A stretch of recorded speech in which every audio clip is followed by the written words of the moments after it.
परिचय। अरे नीता, क्या तुमने कभी जन्मदिन के उपहार को लपेटा है? हाँ, कई बार। इसका अर्थ है कि तुमने बहुफलक के पृष्ठीय क्षेत्रफल को कागज से ढका है। और क्या तुमने स्वयं कभी गिलास से दूध उड़ेला है? हाँ।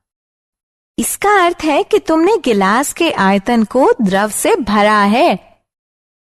तुम जो कह रही हो वो मैं समझ नहीं पा रही हूं।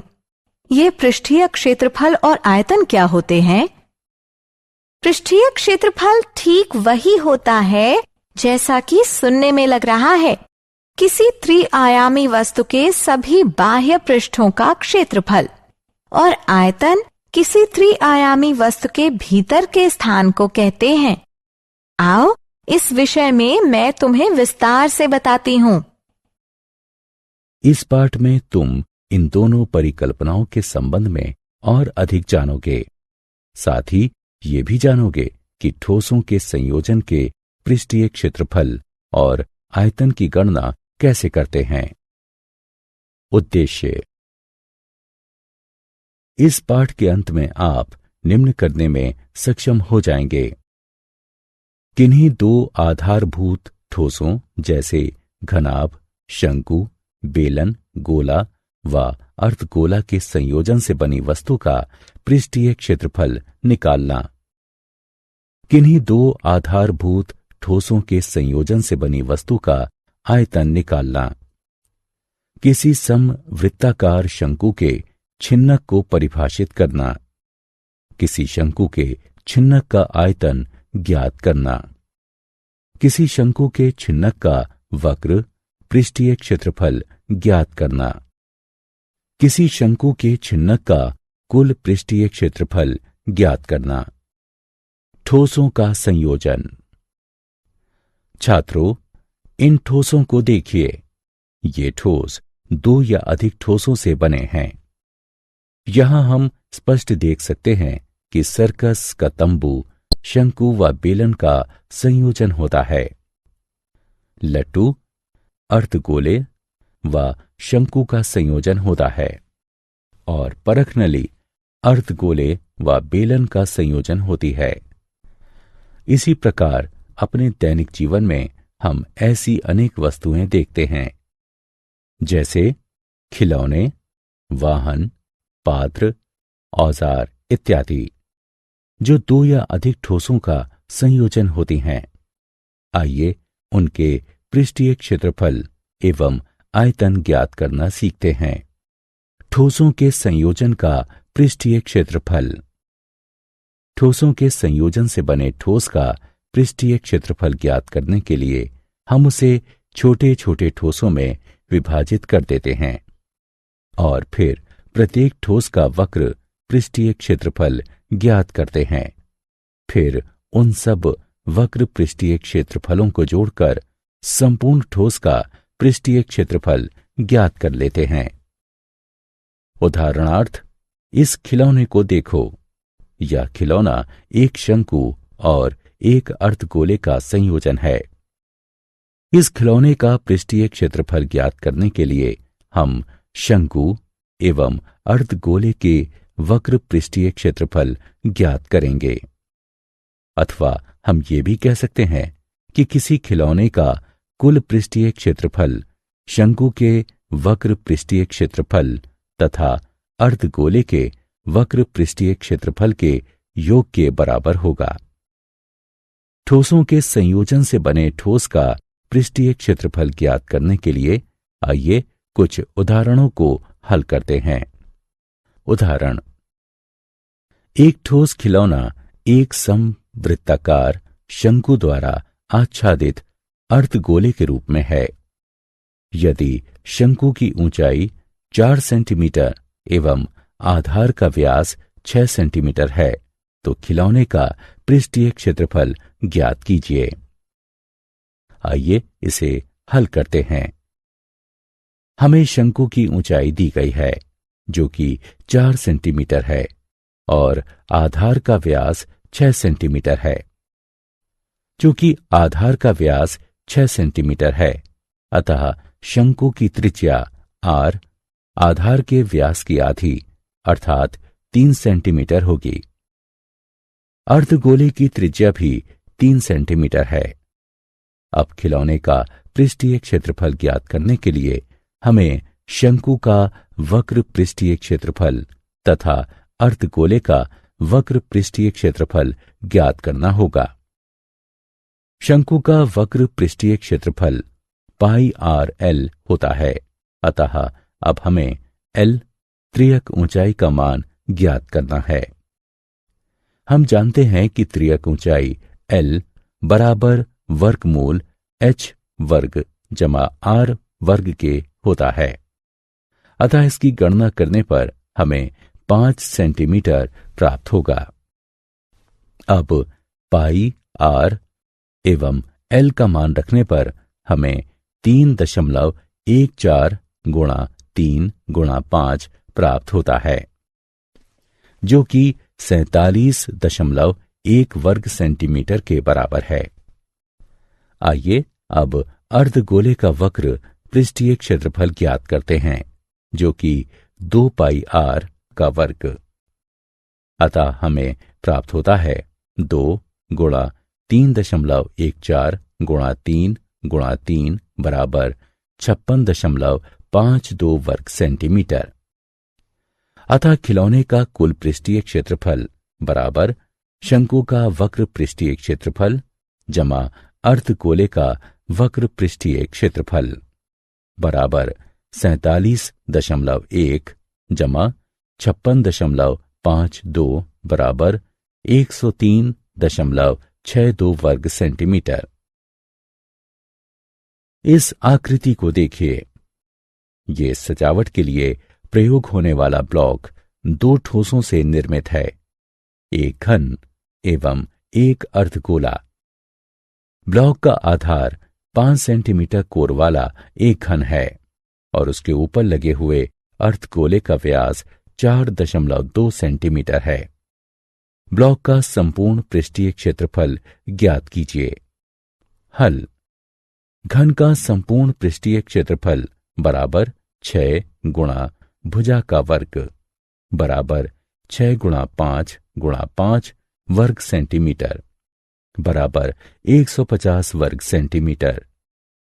हम देख सकते हैं कि पृष्ठीय क्षेत्रफल में घन का वह भाग सम्मिलित नहीं किया गया है जिस पर अर्धगोला अध्यारोपित है।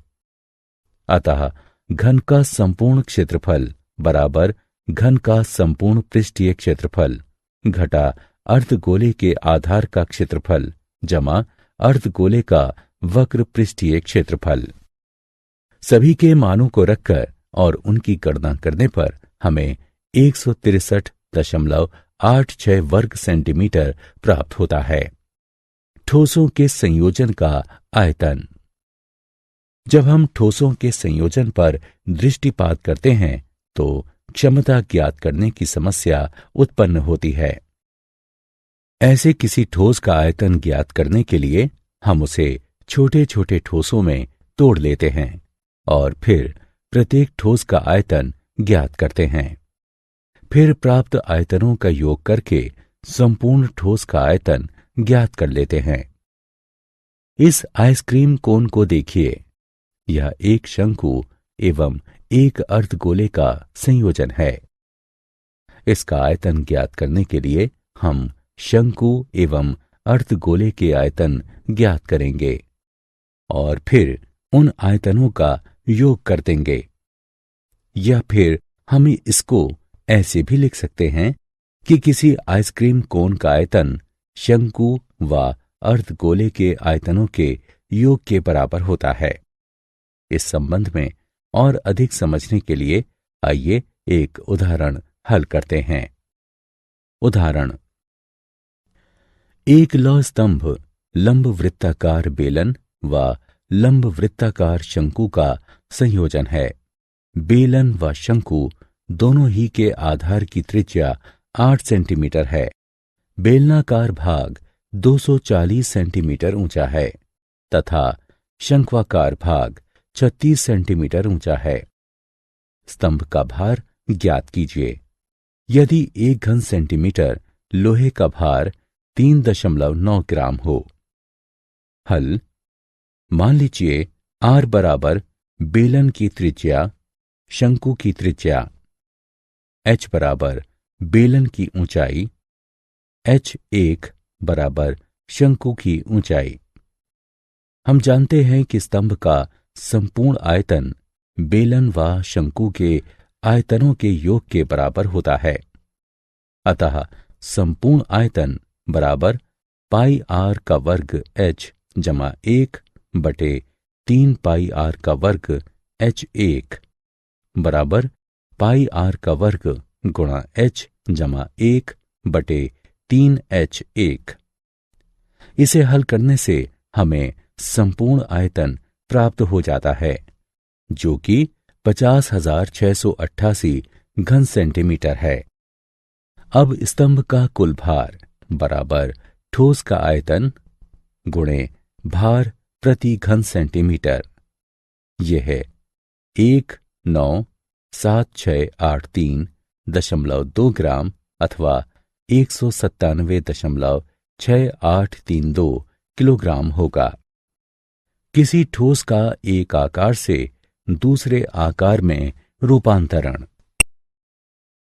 जब हम तरबूज को फांकों में काटते हैं, तब हम किसी ठोस आकार को अन्य ठोस आकारों में रूपांतरित कर रहे होते हैं। फांकों के माप एवं आकार से हटकर एक तथ्य है, जो कि सारी प्रक्रिया को भलीभांति व्यक्त करता है। सभी फांकों का संयुक्त आयतन वास्तविक तरबूज के आयतन के ठीक बराबर होता है। जब हम किसी दिए गए आकार के ठोस को किसी अन्य आकार में रूपांतरित करते हैं, पृष्ठीय क्षेत्रफल साधारणतया परिवर्तित हो जाता है, यद्यपि आयतन वही बना रहता है।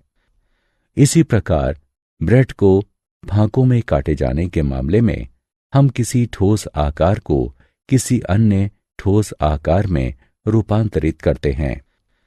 सभी फांकों का कुल आयतन वास्तविक वस्तु के आयतन के ठीक बराबर होता है।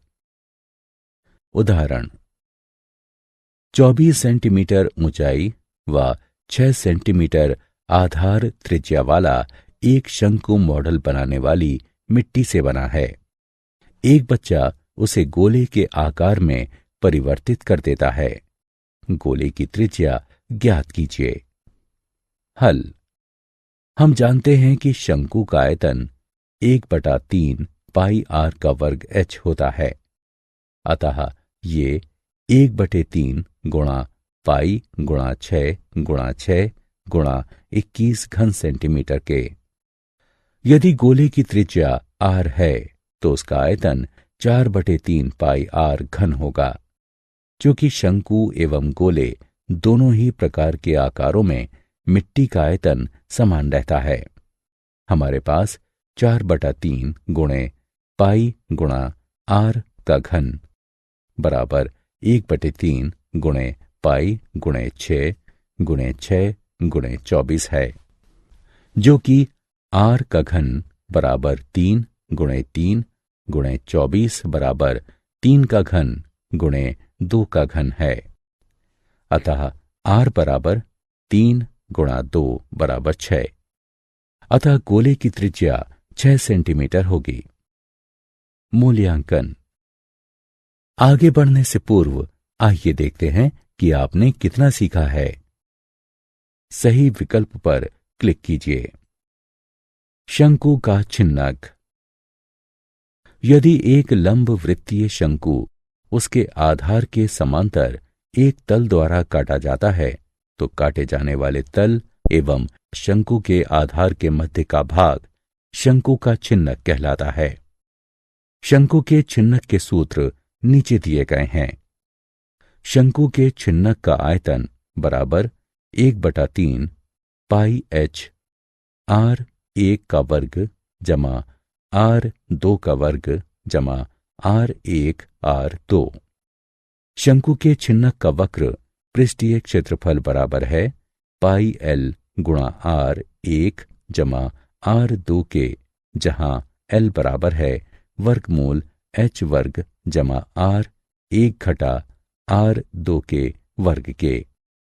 शंकु के छिन्नक का संपूर्ण पृष्ठीय क्षेत्रफल बराबर पाई L R1 जमा R2 जमा पाई R1 का वर्ग जमा R2 का वर्ग।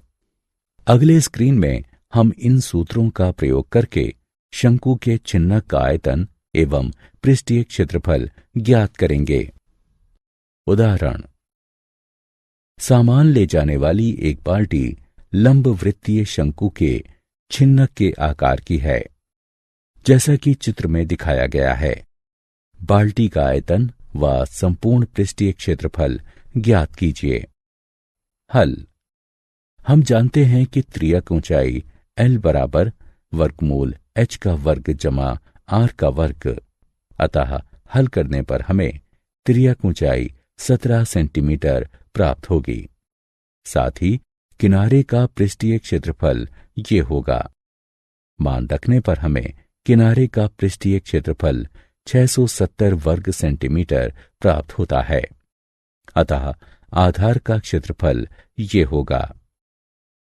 ये 177 व 79 के योग के बराबर है, अतः संपूर्ण पृष्ठीय क्षेत्रफल ये होगा। इससे हमें 926 वर्ग सेंटीमीटर प्राप्त होता है। अब हम जानते हैं कि शंकु के छिन्नक का आयतन ये होता है। मान रखकर हल करने पर हमें 2114 घन सेंटीमीटर आयतन प्राप्त होता है। मूल्यांकन। आगे बढ़ने से पूर्व आइए देखते हैं कि आपने कितना सीखा है। सही विकल्प पर क्लिक कीजिए। क्या आप जानते हैं फ्रस्टम एक लैटिन शब्द है जिसका अर्थ है काटा हुआ टुकड़ा और इसका बहुवचन फ्रस्टा है। साधारणतः जब हम कहते हैं बेलन तो हमारा आशय वृत्तीय बेलन से होता है, परंतु अंडाकार बेलन भी होते हैं, जैसे कि इस प्रकार। इसके अतिरिक्त अपरिचित बेलन भी हो सकते हैं। यदि अनुप्रस्थ काट वक्रीय है और एक सिरे से दूसरे सिरे तक एक समान है, तब भी वह एक बेलन होगा। सभी आकारों में आयतन के लिए गोले का पृष्ठीय क्षेत्रफल सबसे कम होता है, या दूसरी तरह से कहें तो इसका स्थिर पृष्ठीय क्षेत्रफल के लिए आयतन सर्वाधिक हो सकता है। सारांश। आइए हमने जो कुछ सीखा है उसे संक्षेप में दोहराएं।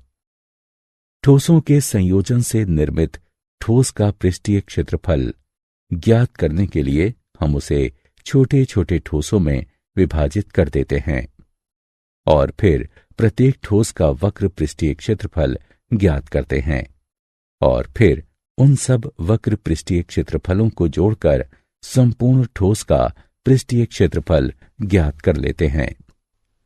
ठोसों के संयोजन से निर्मित ठोस का आयतन ज्ञात करने के लिए हम उसे छोटे छोटे ठोसों में तोड़ लेते हैं और फिर प्रत्येक ठोस का आयतन ज्ञात करते हैं।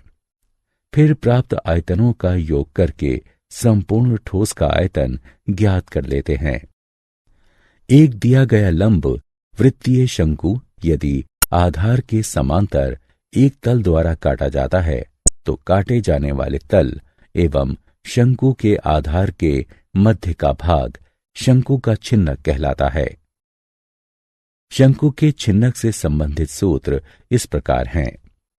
शंकु के छिन्नक का आयतन ये है।